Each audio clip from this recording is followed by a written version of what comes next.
Presiden Prabowo Subianto akan melanjutkan perjalanan ke Rusia selesai dari Singapura. Adapun Prabowo akan bertemu dengan Presiden Rusia Vladimir Putin. Hal ini menandakan Indonesia semakin dipandang di mata dunia.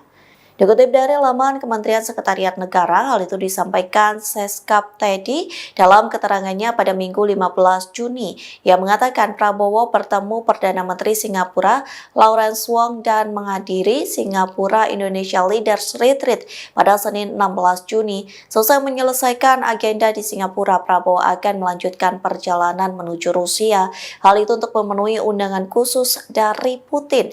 Prabowo dijadwalkan akan diterima secara resmi dalam upacara penyambutan kenegaraan.